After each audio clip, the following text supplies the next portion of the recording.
Here by Vermont Independent Senator Bernie Sanders. Senator Sanders, thanks for being here. You did not attend the speech. You watched it from your office, but you did not attend. Why not? Because I think Speaker Boehner created a political issue where there should not have been one. As you know, under our Constitution, it is the President of the United States who leads us in foreign policy. And the idea that Speaker Boehner would invite Netanyahu to a joint session of Congress without consulting the President of the United States is completely unacceptable. And second of all, as you also know, Netanyahu is now involved in a very difficult campaign in Israel. Whether his party wins or not, we don't know. But I find it insulting that the Congress of the United States is used as a prop for Netanyahu's re-election efforts. That's wrong. The elections are in 2 weeks, exactly 2 weeks from today, Senator. But what did you think of the substance of what he said, the concerns not only for Israel's safety and security, but for its very existence if Iran were to get a nuclear bomb? Well, here's the point. I think, A, the President has made it very clear. I think virtually all members of Congress believe that Iran cannot get a nuclear weapon, period. The question and the debate is how do you prevent that from happening? My fear is that if these negotiations do not succeed, if the 5 nations that are currently with us negotiating with Iran fall apart, what is Plan B? What does Netanyahu have to say about Plan B? It is easy to give a tough speech about how terrible, awful, demonic Iran is. But if you break off negotiations and they fail, then Iran is on its way to build a nuclear weapon. And that is something we don't want. And then what do you do? What do you do? Well, you know what you do? You go to war. And I will tell you, as somebody who strongly opposed going to war in Iraq, and I think history will record my position as being the right position. We see all of the fallout that has taken place in the war in Iraq. What do you think will happen if, God forbid, we are in a war with Iran? What will that mean? I suspect it will mean perpetual warfare for the United States in the Mideast, and that is a nightmarish situation. Let's posit that what you just said is correct.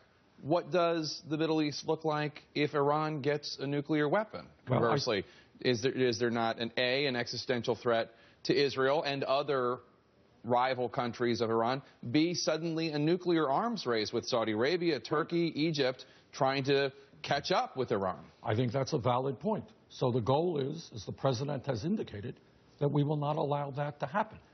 But I think it makes a lot more sense. You know, sometimes negotiations with, in this case, a country which has some really terrible hardliners, people who hate the U.S., people who hate Israel, that's not easy stuff. And if you want sanctions to succeed or to be maintained, you've got to deal with Russia and China and the UK and France and Germany. That's tough stuff. It is a lot easier to say they are terrible, awful people, and we're going to get our way. But what is the quiet point that Netanyahu did not talk about? What happens if negotiations fail? And what happens if the United States and Israel say, you're not going to have a nuclear weapon in Iran? What happens? You have a war. But what he basically said was that there's a step in between a failure of these negotiations and a war. In other words, an Israeli or U.S. or joint military strike. There's increased pressure. If you have more sanctions, more economic trade embargoes, that the Iranians would, especially given the lower price of oil right now, they'd feel greater pressure. They would rush back to the negotiating table. That was the point. That was his point. Maybe, I would say that most people think that is not accurate. Why? Because this is a strong country that does not want to be humiliated in front of the entire world, does not simply want to be pushed around, and they may reach a point where they say, no, thank you. Forget it. We're going our way. Netanyahu once referred to the Iranian regime as an apocalyptic death cult. Do you think the people ruling Iran are rational actors? Let's not go there. I think if once we start, let me back up and just tell you this. Netanyahu testified, I believe, 6 months before we went to war in Iraq.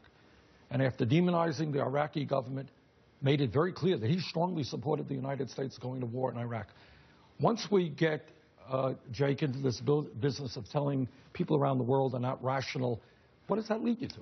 Again, it's that movement toward war that we saw going into Iraq, which has left the region much more unstable. They cost us 6,700 lives, trillions of dollars. Our job is to make sure Iran does not have a nuclear weapon, but if at all possible, let's do it without going to war. Well, let's not say these people are not rational. Well, we're the only rational people in the world? So I went through that war experience. I'm the former chairman of the Veterans Committee. I have seen the cost of war. And I will tell you something else, that if, God forbid, we get into war and we spend more and more in the military, you know what else is going to happen?